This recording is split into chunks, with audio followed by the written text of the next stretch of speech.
4. I can hardly describe the mood in which I was left by this harrowing episode, an episode at once mad and pitiful, grotesque and terrifying. The grocery boy had prepared me for it, yet the reality left me none the less bewildered and disturbed.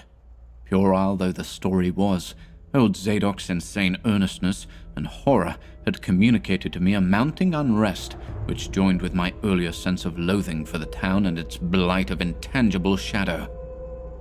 Later, I might sift the tale and extract some nucleus of historic allegory. Just now I wished to put it out of my head. The hour had grown perilously late.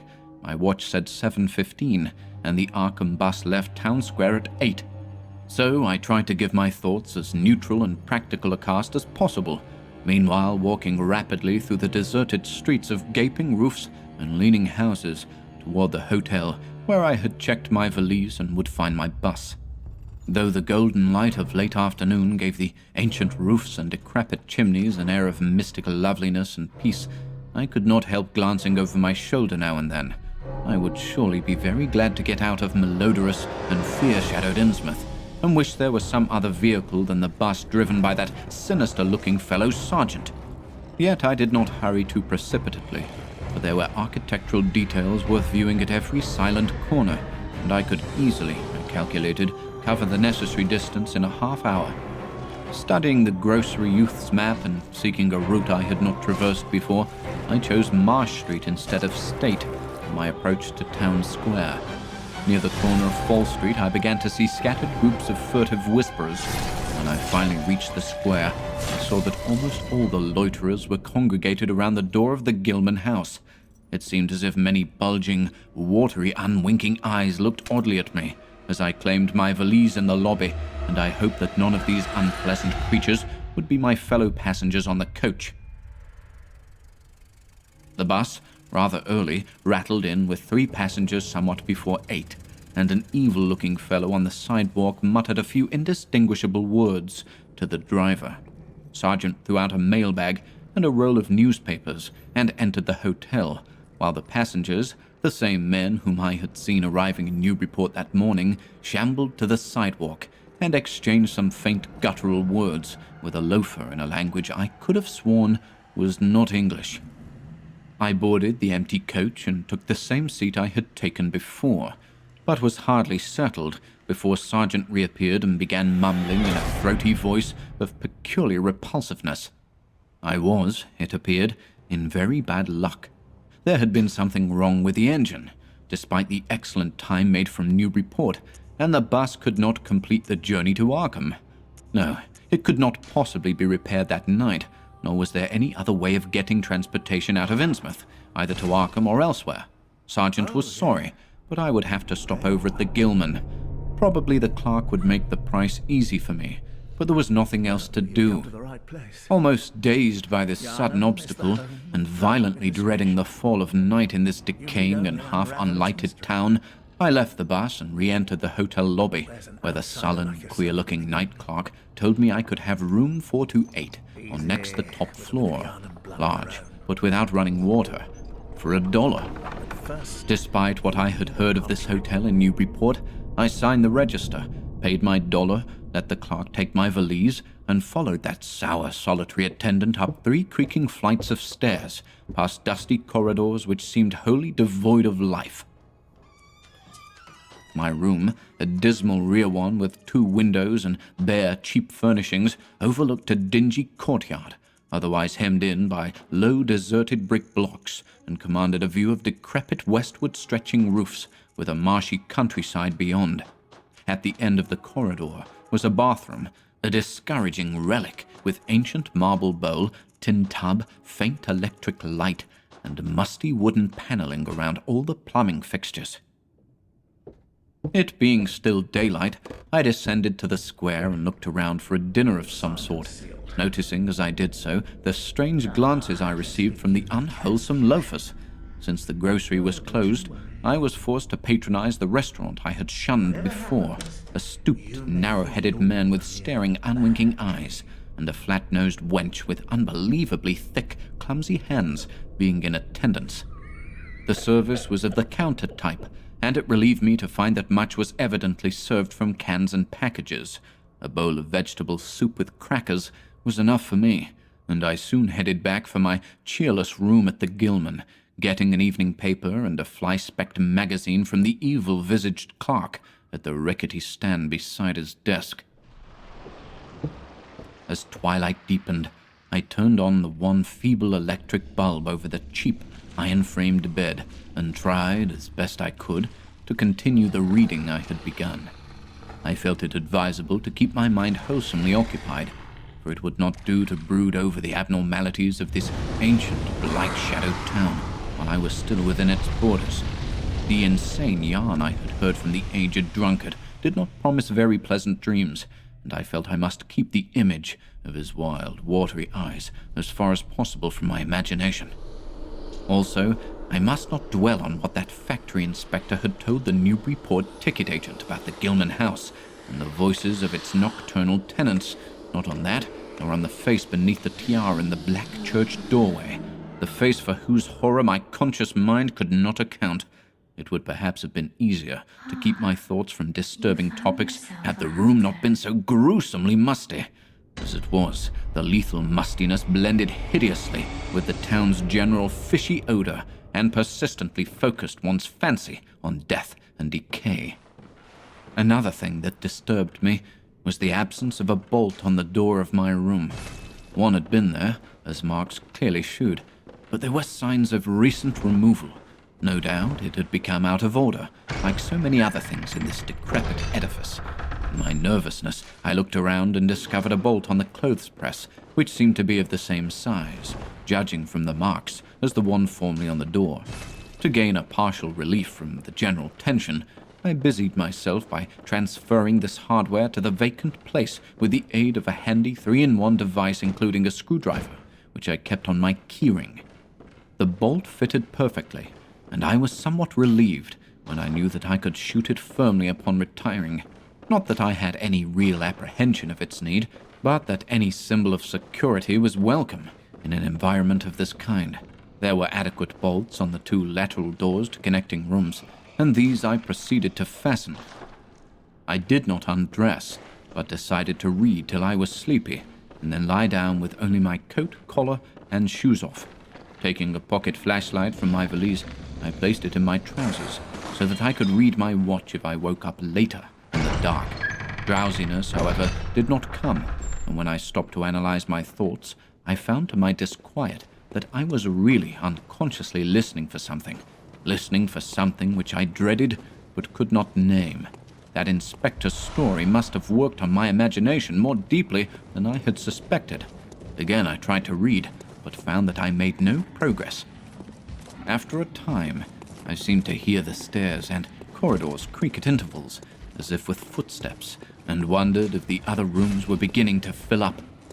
There were no voices, however, and it struck me that there was something subtly furtive about the creaking. I did not like it. I debated whether I had better try to sleep at all. This town had some queer people, and there had undoubtedly been several disappearances. Was this one of those inns where travelers were slain for their money? Surely I had no look of excessive prosperity, or were the townsfolk really so resentful about curious visitors that my obvious sightseeing with its frequent map consultations aroused unfavorable notice? It occurred to me that I must be in a highly nervous state to let a few random creakings set me off speculating in this fashion, but I regretted none the less that I was unarmed. At length, feeling a fatigue which had nothing of drowsiness in it, I bolted the newly outfitted hall door, turned off the light, and threw myself down on the hard, uneven bed, coat, collar, shoes, and all. In the darkness, every faint noise of the night seemed magnified, and a flood of doubly unpleasant thoughts swept over me. I was sorry I had put out the light, yet was too tired to rise and turn it on again. Then, after a long, dreary interval, and prefaced by a fresh creaking of stairs and corridor, there came that soft, damnably unmistakable sound, which seemed like a malign fulfillment of all my apprehensions. Without the least shadow of a doubt, the lock on my hall door was being tried, cautiously, furtively, tentatively, with a key. My sensations upon recognizing this sign of actual peril were perhaps less rather than more tumultuous because of my previous vague fears.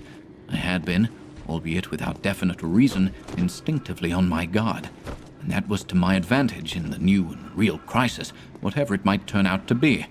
Nevertheless, the change in the menace from vague premonition to immediate reality was a profound shock and fell upon me with the force of a genuine blow.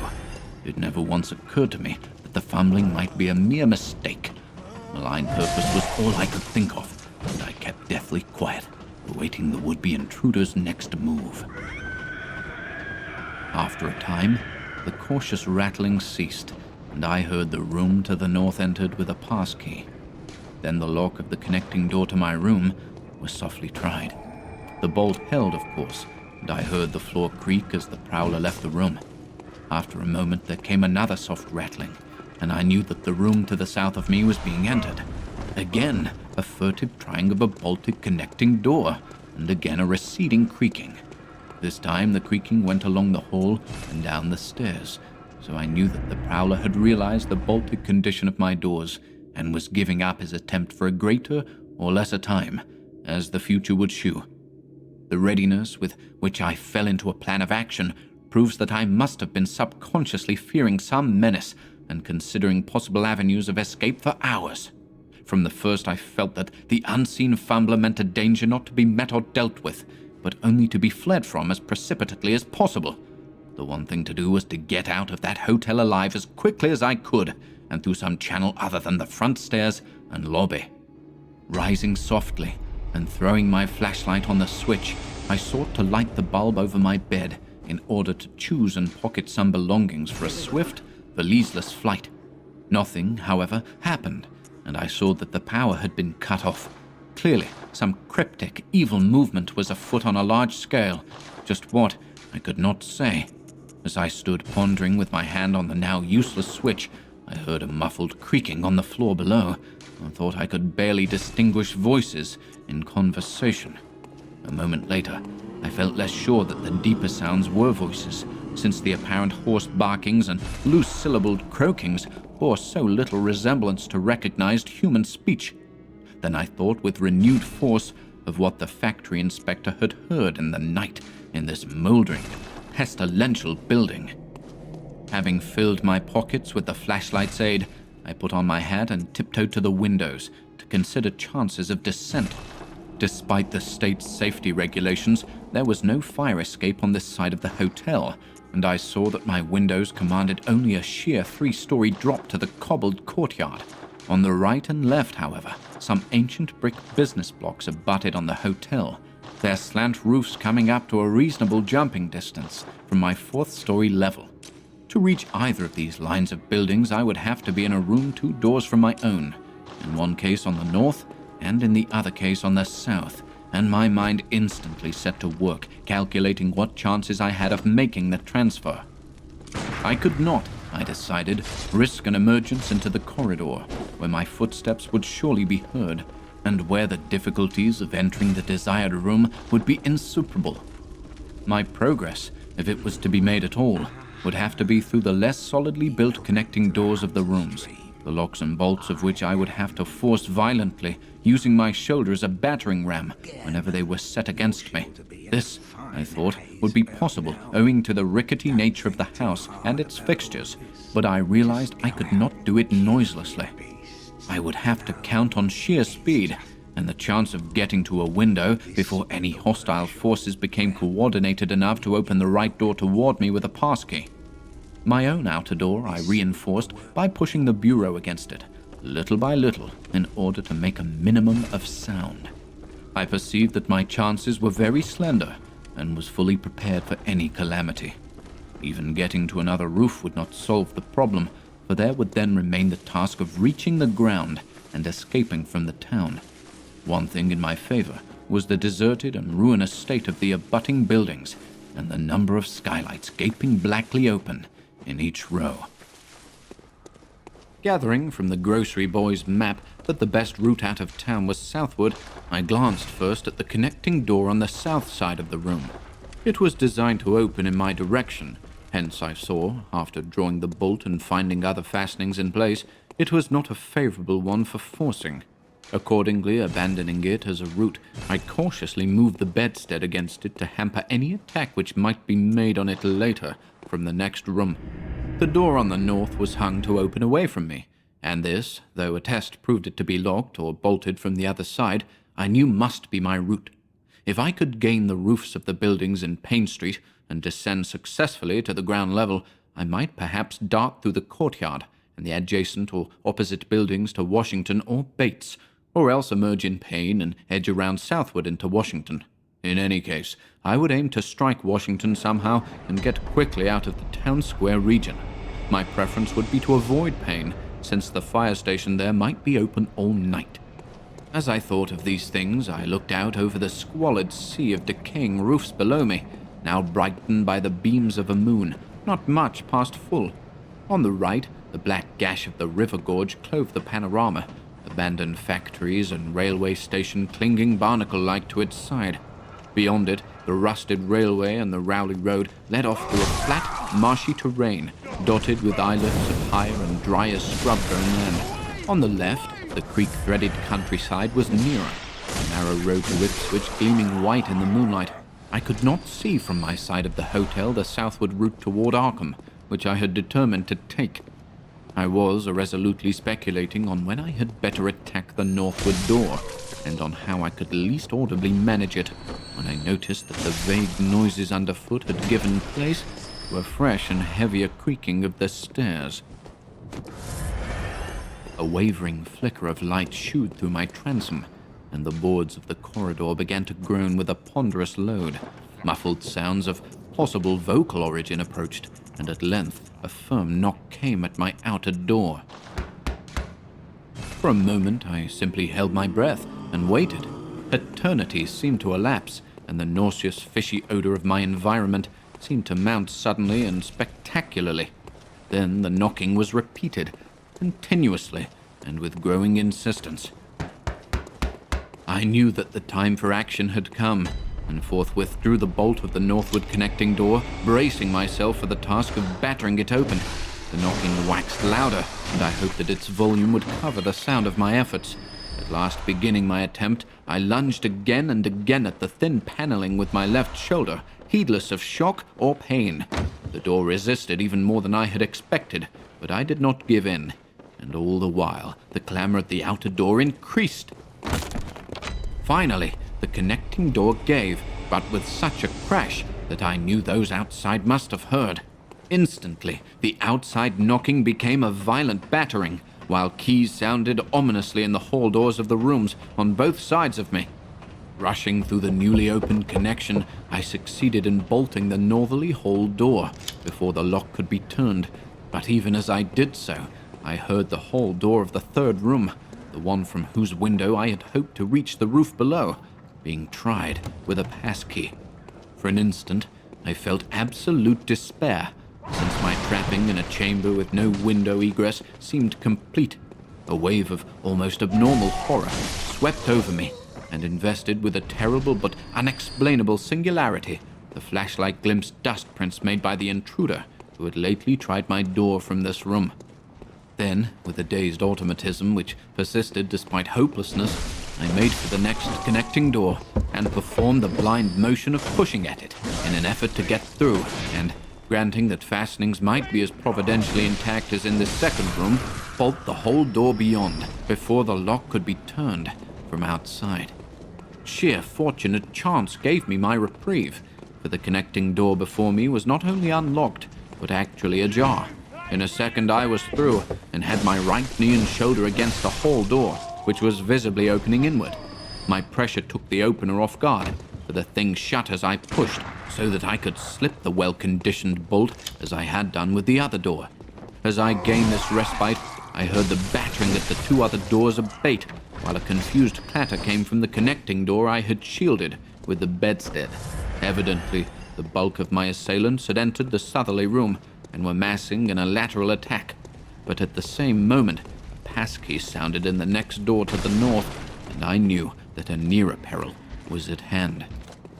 The northward connecting door was wide open, But there was no time to think about checking the already turning lock in the hall.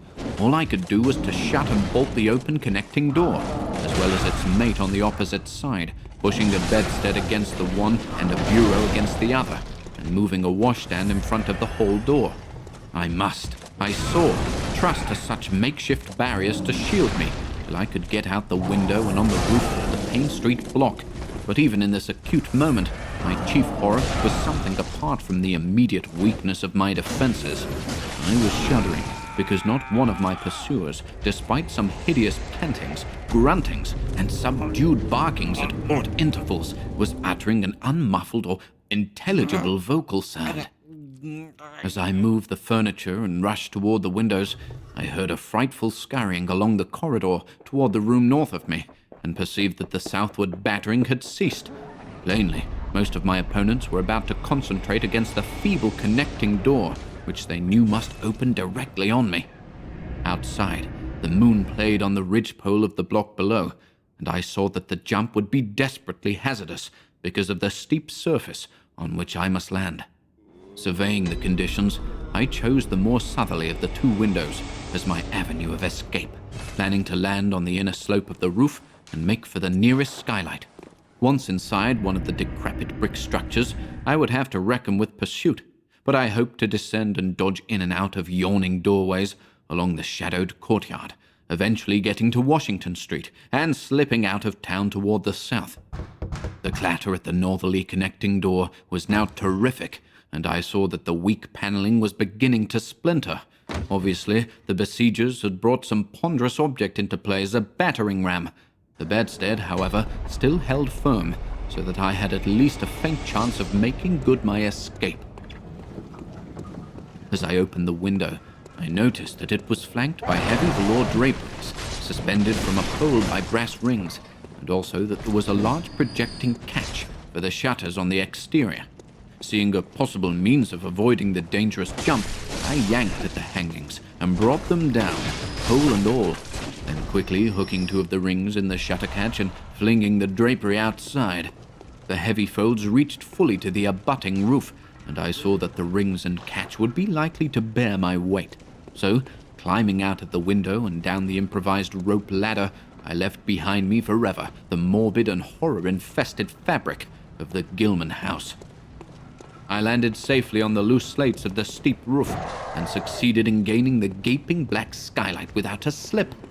Glancing up at the window I had left, I observed it was still dark, though far across the crumbling chimneys to the north I could see lights ominously blazing in the order of Dagon Hall, the Baptist Church, and the Congregational Church, which I recalled so shiveringly. There had seemed to be no one in the courtyard below, and I hoped there would be a chance to get away before the spreading of a general alarm.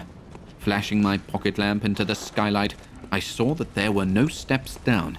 The distance was slight, however, so I clambered over the brink and dropped, striking a dusty floor littered with crumbling boxes and barrels. The place was ghoulish looking, but I was past minding such impressions and made at once for the staircase, revealed by my flashlight, after a hasty glance at my watch, which shewed the hour to be 2 a.m. The steps creaked, but seemed tolerably sound, and I raced down past a barn-like second story to the ground floor. The desolation was complete, and only echoes answered my footfalls. At length, I reached the lower hall, at one end of which I saw a faint luminous rectangle marking the ruined Payne Street doorway. Heading the other way, I found the back door also open, and darted out and down 5 stone steps to the grass-grown cobblestones of the courtyard. The moonbeams did not reach down here, but I could just see my way about without using the flashlight. Some of the windows on the Gilman house side were faintly glowing, and I thought I heard confused sounds within. Walking softly over to the Washington Street side, I perceived several open doorways, and chose the nearest as my route out. The hallway inside was black, and when I reached the opposite end, I saw that the street door was wedged immovably shut. Resolved to try another building, I groped my way back toward the courtyard, but stopped short when close to the doorway. For out of an open door in the Gilman house, a large crowd of doubtful shapes was pouring, lanterns bobbing in the darkness, and horrible croaking voices exchanging low cries in what was certainly not English. The figures moved uncertainly, and I realized to my relief that they did not know where I had gone, but for all that they sent a shiver of horror through my frame. Their features were indistinguishable, but their crouching, shambling gait was abominably repellent, and worst of all, I perceived that one figure was strangely robed and unmistakably surmounted by a tall tiara of a design altogether too familiar. As the figures spread throughout the courtyard, I felt my fears increase. Suppose I could find no egress from this building on the street side. The fishy odor was detestable, and I wondered I could stand it without fainting. Again groping toward the street, I opened a door off the hall and came upon an empty room with closely shuttered but sashless windows. Fumbling in the rays of my flashlight, I found I could open the shutters, and in another moment had climbed outside and was carefully closing the aperture in its original manner. I was now in Washington Street, and for the moment saw no living thing, nor any light save that of the moon. From several directions in the distance, however, I could hear the sound of hoarse voices, of footsteps, and of a curious kind of pattering, which did not sound quite like footsteps. Plainly, I had no time to lose. The points of the compass were clear to me, and I was glad that all the street lights were turned off, as is often the custom on strongly moonlit nights in unprosperous rural regions. Some of the sounds came from the south, yet I retained my design of escaping in that direction. There would, I knew, be plenty of deserted doorways to shelter me in case I met any person or group who looked like pursuers. I walked rapidly, softly, and close to the ruined houses. While hatless and disheveled after my arduous climb, I did not look especially noticeable, and stood a good chance of passing unheeded if forced to encounter any casual wayfarer. At Bates Street, I drew into a yawning vestibule, while two shambling figures crossed in front of me, but was soon on my way again and approaching the open space where Elliott Street obliquely crosses Washington at the intersection of South. Though I had never seen this space, it had looked dangerous to me on the grocery youth's map, since the moonlight would have free play there. There was no use trying to evade it, for any alternative course would involve detours of possibly disastrous visibility and delaying effect. The only thing to do was to cross it boldly and openly, imitating the typical shamble of the Innsmouth folk as best I could, and trusting that no one, or at least no pursuer of mine, would be there. Just how fully the pursuit was organized, and indeed just what its purpose might be, I could form no idea. There seemed to be unusual activity in the town, but I judged that the news of my escape from the Gilman had not yet spread. I would, of course, soon have to shift from Washington to some other southward street, for that party from the hotel would doubtless be after me. I must have left dust prints in that last old building, revealing how I had gained the street. The open space was, as I had expected, strongly moonlit, and I saw the remains of a park-like iron-railed green in its center. Fortunately, no one was about, though a curious sort of buzz or roar seemed to be increasing in the direction of Town Square. South Street was very wide, leading directly down a slight declivity to the waterfront and commanding a long view out at sea, and I hoped that no one would be glancing up it from afar as I crossed in the bright moonlight. My progress was unimpeded, and no fresh sound arose to hint that I had been spied. Glancing about me, I involuntarily let my pace slacken for a second to take in the sight of the sea, gorgeous in the burning moonlight at the street's end. Far out beyond the breakwater was the dim, dark line of Devil Reef, and as I glimpsed it, I could not help thinking of all the hideous legends I had heard in the last 34 hours, legends which portrayed this ragged rock as a veritable gateway to realms of unfathomed horror and inconceivable abnormality. Then, without warning, I saw the intermittent flashes of light on the distant reef. They were definite and unmistakable, and awaked in my mind a blind horror beyond all rational proportion. My muscles tightened for panic flight, held in only by a certain unconscious caution and half-hypnotic fascination, And to make matters worse, there now flashed forth from the lofty cupola of the Gilman house, which loomed up to the northeast behind me, a series of analogous though differently spaced gleams, which could be nothing less than an answering signal. Controlling my muscles and realizing afresh how plainly visible I was, I resumed my brisker and feignedly shambling pace, keeping my eyes on that hellish and ominous reef as long as the opening of South Street gave me a seaward view. What the whole proceeding meant, I could not imagine, unless it involved some strange rite connected with Devil Reef, or unless some party had landed from a ship on that sinister rock.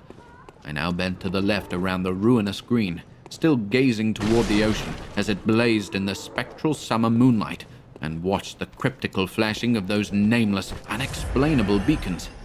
It was then that the most horrible impression of all was borne in upon me, the impression which destroyed my last vestige of self-control and set me running frantically southward past the yawning black doorways and fishily staring windows of that deserted nightmare street. For, at a closer glance, I saw that the moonlit waters between the reef and the shore were far from empty. They were alive, with a teeming horde of shapes swimming inward toward the town, and even at my vast distance and in my single moment of perception, I could tell that the bobbing heads and flailing arms were alien and aberrant in a way scarcely to be expressed or consciously formulated.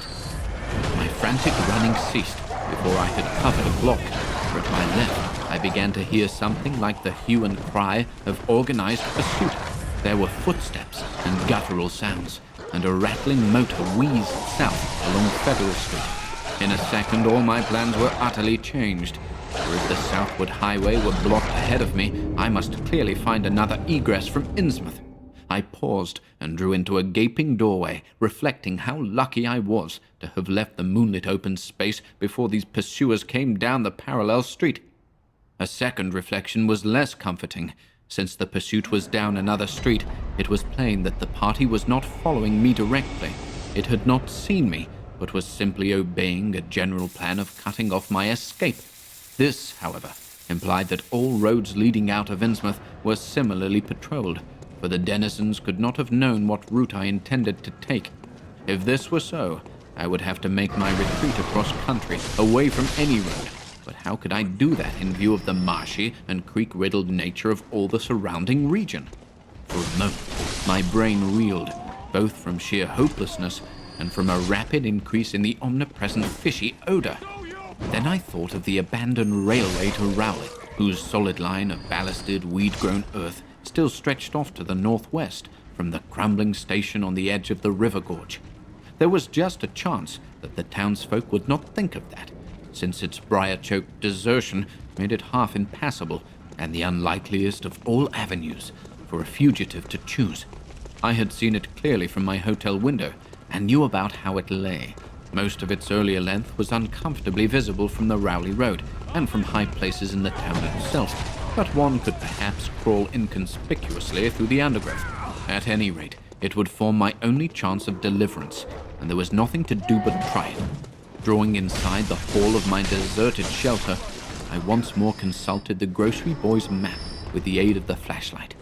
The immediate problem was how to reach the ancient railway, and I now saw that the safest course was ahead to Babson Street, then west to Lafayette. There, edging around, but not crossing an open space homologous to the one I had traversed, and subsequently back northward and westward in a zigzagging line through Lafayette, Bates, Adams, and Bank Streets, the latter skirting the river gorge to the abandoned and dilapidated station I had seen from my window. My reason for going ahead to Babson was that I wished neither to recross the earlier open space nor to begin my westward course along a cross street as broad as south. Starting once more, I crossed the street to the right-hand side in order to edge around into Babson as inconspicuously as possible. Noises still continued in Federal Street, and as I glanced behind me, I thought I saw a gleam of light near the building through which I had escaped. Anxious to leave Washington Street, I broke into a quiet dog trot, trusting to luck not to encounter any observing eye. Next the corner of Babson Street, I saw to my alarm that one of the houses was still inhabited, as attested by curtains at the window, but there were no lights within, and I passed it without disaster. In Babson Street, which crossed Federal and might thus reveal me to the searchers, I clung as closely as possible to the sagging, uneven buildings, twice pausing in a doorway as the noises behind me momentarily increased. The open space ahead shone wide and desolate under the moon, but my route would not force me to cross it. During my second pause, I began to detect a fresh distribution of the vague sounds, and, upon looking cautiously out from cover, beheld a motor car darting across the open space, bound outward along Elliott Street, which there intersects both Babson and Lafayette. As I watched, choked by a sudden rise in the fishy odor after a short abatement, I saw a band of uncouth, crouching shapes loping and shambling in the same direction, and knew that this must be the party guarding the Ipswich Road, since that highway forms an extension of Elliott Street. Two of the figures I glimpsed were in voluminous robes, and one wore a pink diadem, which glistened whitely in the moonlight. The gait of this figure was so odd that it sent a chill through me, for it seemed to me the creature was almost hopping. When the last of the band was out of sight, I resumed my progress, darting around the corner into Lafayette Street, and crossing Elliott very hurriedly, lest stragglers of the party be still advancing along that thoroughfare. I did hear some croaking and clattering sounds far off toward Town Square, but accomplished the passage without disaster. My greatest dread was in recrossing broad and moonlit South Street, with its seaward view, and I had to nerve myself for the ordeal. Someone might easily be looking, and possible Elliott Street stragglers could not fail to glimpse me from either of 2 points. At the last moment, I decided I had better slacken my trot and make the crossing as before in the shambling gait of an average Innsmouth native. When the view of the water again opened out, this time on my right, I was half determined not to look at it at all. I could not, however, resist, but cast a sidelong glance as I carefully and imitatively shambled toward the protecting shadows ahead. There was no ship visible, as I had half expected there would be. Instead, the first thing which caught my eye was a small rowboat pulling in toward the abandoned wharves and laden with some bulky, tarpaulin-covered object. Its rowers, though distantly and indistinctly seen, were of an especially repellent aspect. Several swimmers were still discernible, while on the far black reef I could see a faint, steady glow, unlike the winking beacon visible before, and of a curious color which I could not precisely identify. Above the slant roofs ahead and to the right, there loomed the tall cupola of the Gilman house, but it was completely dark. The fishy odor, dispelled for a moment by some merciful breeze, now closed in again with maddening intensity. I had not quite crossed the street when I heard a muttering band advancing along Washington from the north. As they reached the broad open space where I had had my first disquieting glimpse of the moonlit water, I could see them plainly only a block away, and was horrified by the bestial abnormality of their faces and the dog-like subhumanness of their crouching gait. One man moved in a positively simian way, with long arms frequently touching the ground, while another figure, robed and tiaraed, seemed to progress in an almost hopping fashion. I judged this party to be the one I had seen in the Gilman's courtyard, the one, therefore, most closely on my trail. As some of the figures turned to look in my direction, I was transfixed with fright, yet managed to preserve the casual, shambling gait I had assumed. To this day, I do not know whether they saw me or not. If they did, my stratagem must have deceived them, for they passed on across the moonlit space without varying their course, meanwhile croaking and jabbering in some hateful guttural patois I could not identify. Once more in shadow, I resumed my former dog trot past the leaning and decrepit houses that stared blankly into the night. Having crossed to the western sidewalk, I rounded the nearest corner into Bates Street, where I kept close to the buildings on the southern side. I passed 2 houses showing signs of habitation, one of which had faint lights in upper rooms, yet met with no obstacle. As I turned into Adams Street, I felt measurably safer, but received a shock when a man wheeled out of a black doorway directly in front of me. He proved, however, too hopelessly drunk to be a menace, so so that I reached the dismal ruins of the Bank Street warehouses in safety. No one was stirring in that dead street beside the river gorge, and the roar of the waterfalls drowned my footsteps. It was a long dog trot to the ruined station, and the great brick warehouse walls around me seemed somehow more terrifying than the fronts of private houses. At last, I saw the ancient arcaded station, or what was left of it, and made directly for the tracks that started from its farther end. The rails were rusty, but mainly intact, and not more than half the ties had rotted away. Walking or running on such a surface was very difficult, but I did my best, and on the whole, made very fair time. For some distance, the line kept on along the gorge's brink, but at length I reached the long-covered bridge where it crossed the chasm at a dizzy height. The condition of this bridge would determine my next step. If humanly possible, I would use it. If not, I would have to risk more street wandering and take the nearest intact highway bridge. The vast, barn-like length of the old bridge gleamed spectrally in the moonlight, and I saw that the ties were safe for at least a few feet within. Entering, I began to use my flashlight, and was almost knocked down by the cloud of bats that flapped past me. About halfway across, there was a perilous gap in the ties, which I feared for a moment would halt me. But in the end, I risked a desperate jump, which fortunately succeeded. I was glad to see the moonlight again when I emerged from that macabre tunnel. The old tracks crossed River Street at grade, and at once veered off into a region increasingly rural, and with less and less of Innsmouth's abhorrent fishy odor. Here the dense growth of weeds and briars hindered me, and cruelly tore my clothes, but I was none the less glad that they were there to give me concealment in case of peril. I knew that much of my route must be visible from the Rowley Road.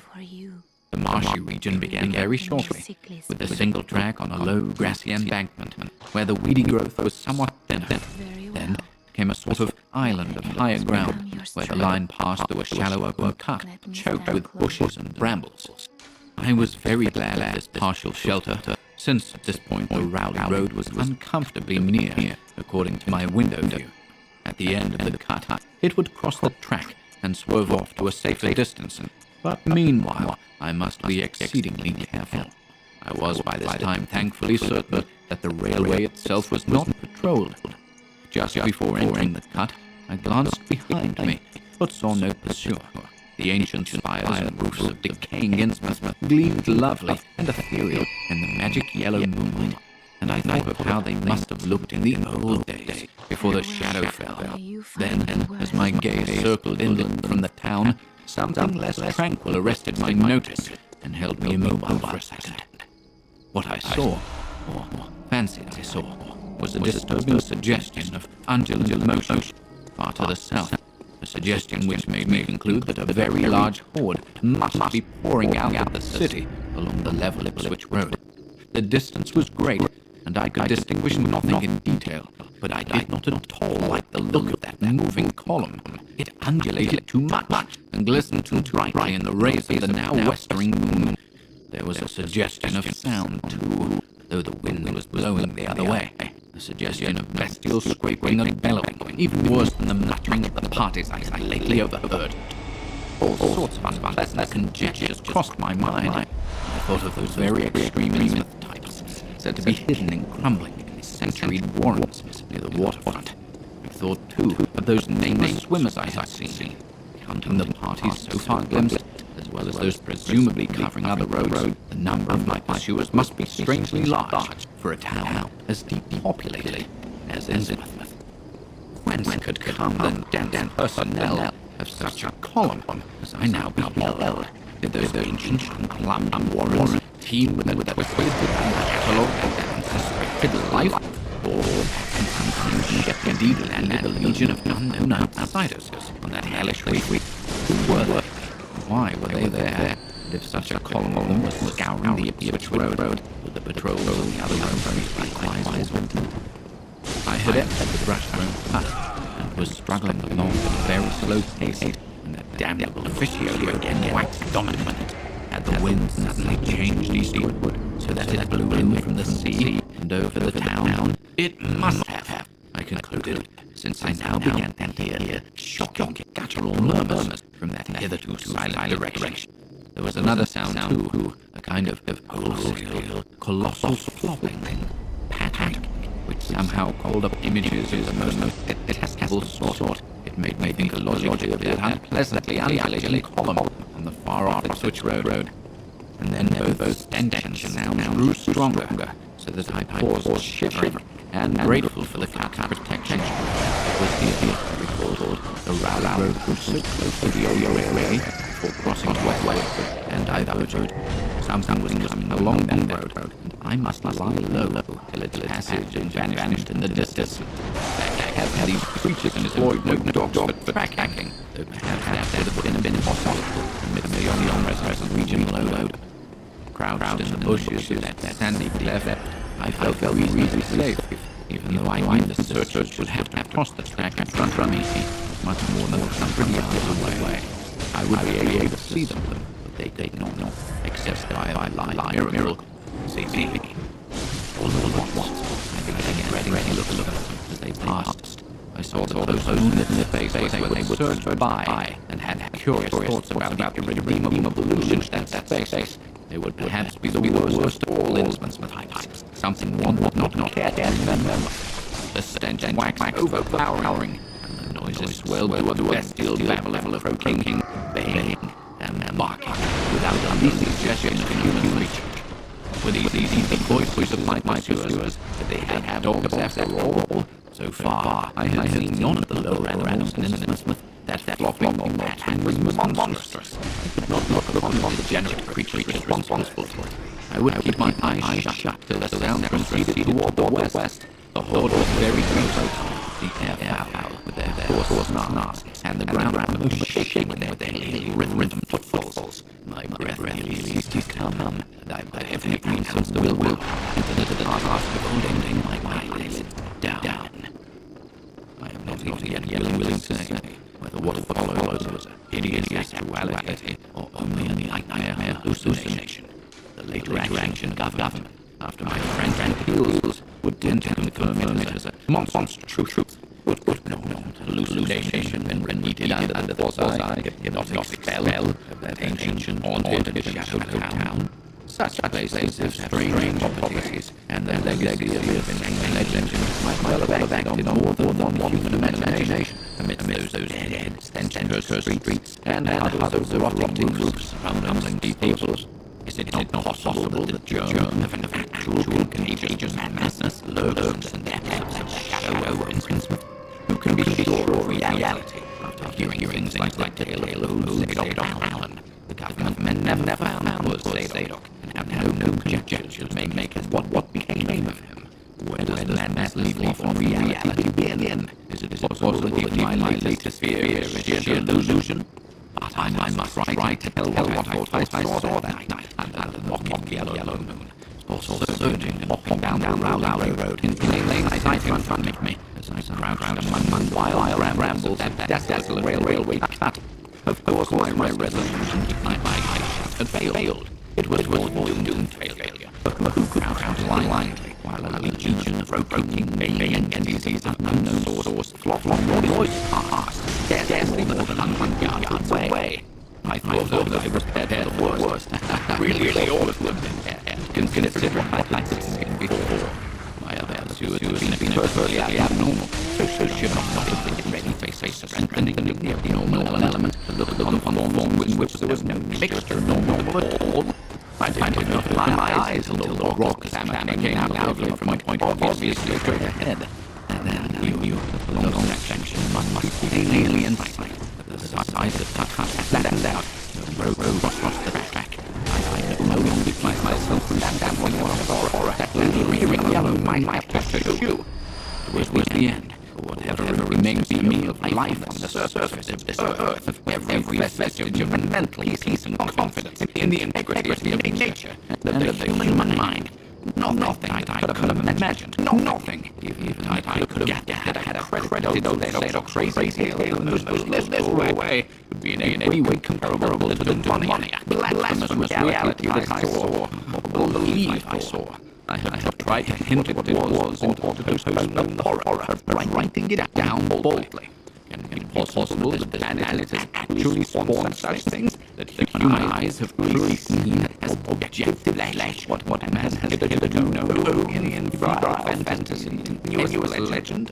And yet I saw them in a limitless dream, flopping, hopping, croaking, bleating, surging inhumanly through the spectral moonlight, a grotesque, malignant sound of fantastic nightmare. And some of them had tiaras of that named whitish gold metal, and some were strangely robed, and one who led the way was had in a ghoulishly humped black coat and striped trousers, and had a man's felt hat perched on the shapeless thing that answered for a head. I think their predominant color was a grayish-green. They had white bellies. They were mostly shiny and slippery. Ridges of their backs were scaly. Their forms vaguely suggested the anthropoid, while their heads were the heads of fish with prodigious bulging eyes that never closed. At the sides of their necks, while palpitating gills, and long paws were webbed. They hopped regularly, sometimes on 2 legs and sometimes on 4. I was somehow glad that they had no more than 4 limbs. Their croaking, baying voices, even used for articulate speech, held all the dark shades of expression which their staring faces lacked. But for all their monstrousness, they were not unfamiliar to me. I knew as well what they must be.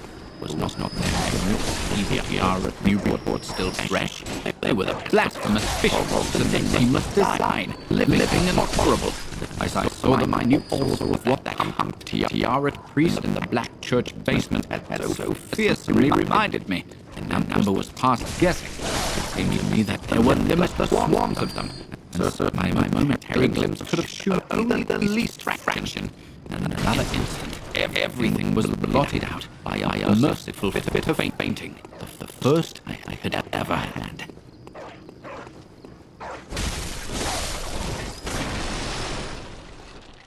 You're a hunter, aren't you? Then, well,